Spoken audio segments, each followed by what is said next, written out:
ya.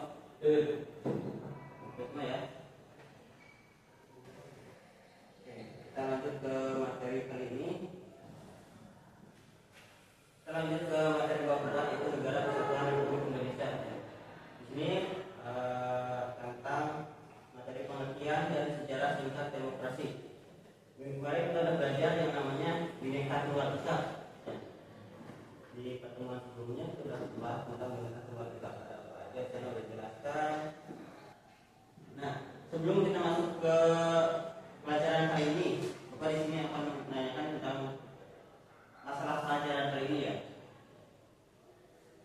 Di sini kita mengambil pelajaran itu tentang pengertian dan sejarah singkat demokrasi. Menurut kalian demokrasi itu apa sih?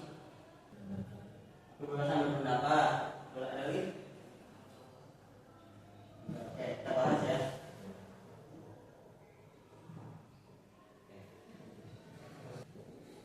Di sini dijelaskan untuk demokrasi itu, demokrasi adalah pemerintahan dari rakyat oleh rakyat dan untuk rakyat. Ya. Demokrasi berasal dari bahasa Yunani kuno. Ya. Demos artinya rakyat atau penduduk suatu tempat. Untuk kratos atau rating yang diartikan itu kekuasaan atau kedaulatan. Berakhir kekuasaan rakyat sebelum sistem di mana rakyat memegang kendali tertinggi dalam pemerintahan. Kita lanjut. Prinsip demokrasi di Indonesia itu kedaulatan rakyat. Kedaulatan rakyat itu kekuasaan tertinggi berada di tangan rakyat. Dilaksanakan menurut Undang-Undang Dasar, rakyat memiliki hak kontrol terhadap jalannya pemerintah. Dan kenapa kita harus ada musyawarah untuk memutuskan segala sesuatu itu? Kita jelaskan pengambilan keputusan lebih mengedepankan dialog untuk mencapai kesepakatan bersama, bukan sekedar kemampuan suara terbanyak atau voting. Tahu ya?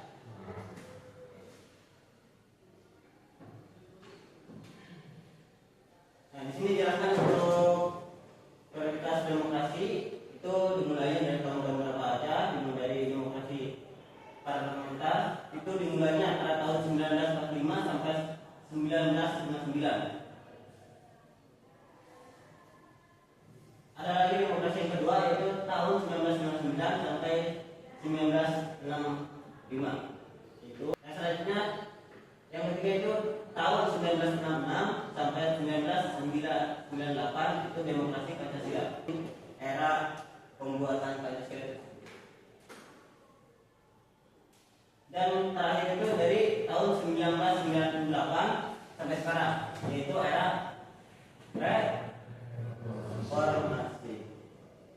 Di sini jelasan juga masa ini ditandai dengan parlemen-parlemen yang sangat kuat. Nah, di sini dimulainya sejak Republik Presiden kelima Juli 1959, kekuasaan politik bergeser dari parlemen ke tangan presiden. Lanjut untuk era Orde Baru, itu demokrasi Pancasila tahun 1966 sampai 1998. Masuk lanjut ke era reformasi. Ini bahasanya juga dengan demokrasi terbuka itu dimulainya tahun 1998 sampai sekarang. Lahirnya setelah tuntunan reformasi 1998 fokus pada penguatan para pemilih. Bapak di sini akan bagi kelompok. Nanti akan dibagi 3 kelompok. Oke, di sini kita akan bagikan ini LKPD-nya ya.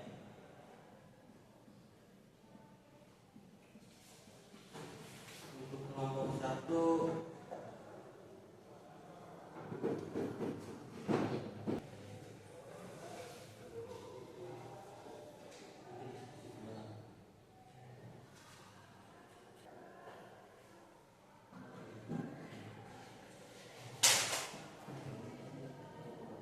Sudah semua ya?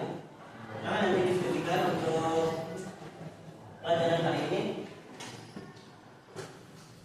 Kita akan kasih waktu 3 menit untuk berdiskusi.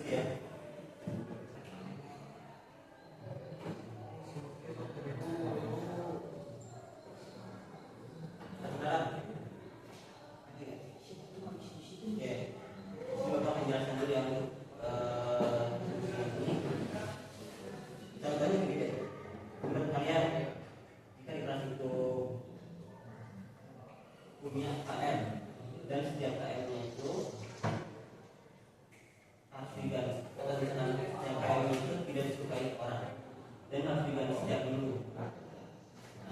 Itu pun sama. Apakah akan berjalan dengan baik atau tidak?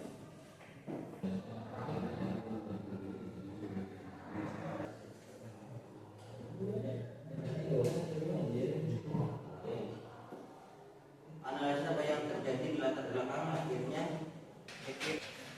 ini sama aja dengan jika putusan politik yang diputuskan hanya satu orang saja, yaitu presiden, apakah itu masih bisa disebut demokrasi? Misalkan kalau punya contohnya tuh antara ketua murid atau KM memutuskan secara sepihak,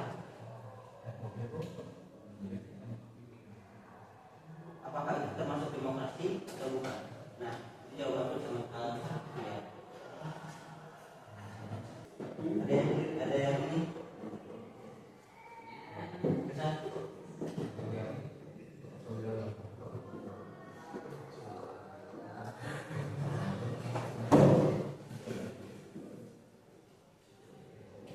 aman ya?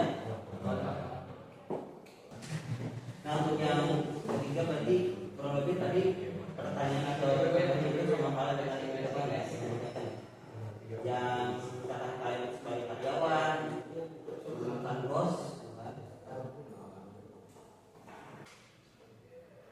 Ya, tebak aja ya, sambil diskusi ya. Untuk kelompok 1,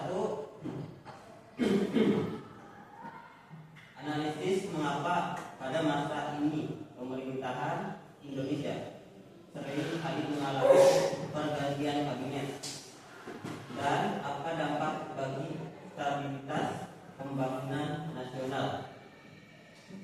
Menurut kelompok 1, gimana? Ya, Pak. Bisa diganti kabinet karena Indonesia menerapkan sistem multiparti yang terlalu kompetitif di parlemen. Akibatnya partai-partai sering menjatuhkan lewat mosi tidak percaya demi kepentingan golongannya sendiri. Kalau dampaknya pembangunan nasional menjadi tersendat dan tidak berjalan berkelanjutan karena program kerja menteri selalu berubah setiap kali kabinetnya berubah. Oke, luar biasa. Kasih tepuk tangan untuk kelompok 1.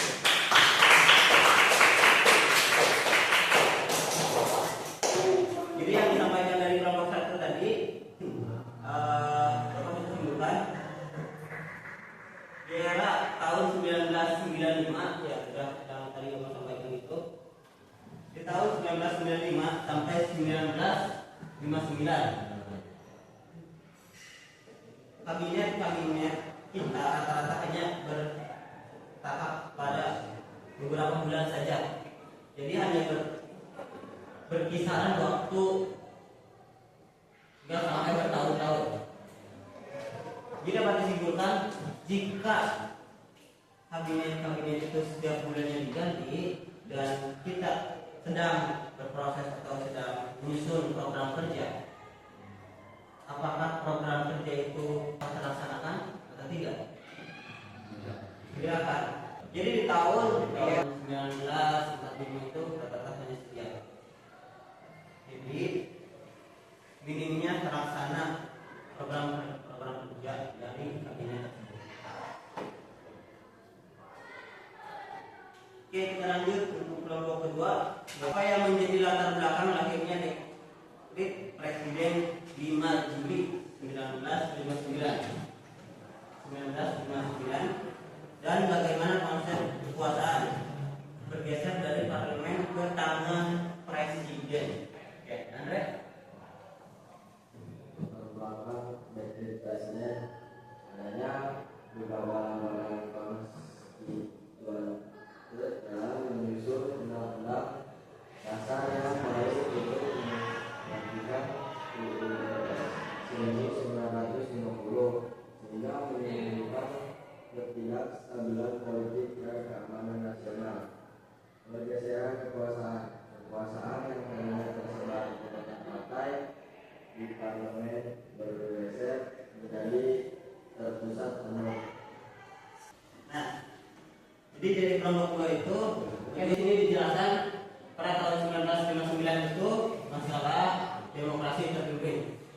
Di sana soal itu tentang masalah dekret presiden pada 5 Juli 1959 ya. Yang perlu digarisbawahi di sini adalah bagaimana setelah itu sistem demokrasi kita berubah menjadi sangat berpusat pada satu pemimpin. Jadi semua arahan itu tergantung dari pemimpinnya. Dulu sebelum ada demokrasi terpimpin itu masih sembarangan bisa sebut seperti itu ya. Makanya pada tahun 1999 itu adanya demokrasi terpimpin atau mulanya era baru itu demokrasi terpimpin. Kasih tepuk tangan untuk kelompok kedua. Paham ya? Oke, untuk kelompok ketiga diskusi kalian itu tentang perbandingan ya, perbedaan mendasar pelaksanaan pemilu pada masa orde baru. Oke, menurut kalian seperti apa jawabannya?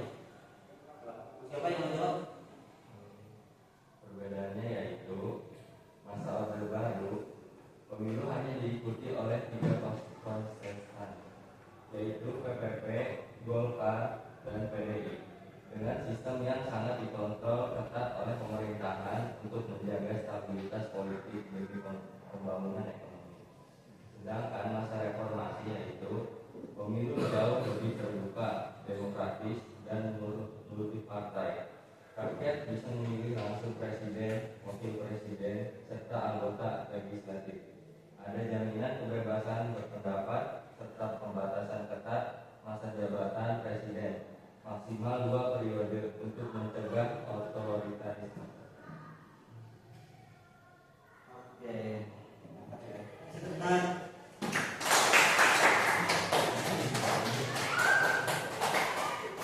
Ada pembatasan masa jabatan presiden itu maksimal 2 periode.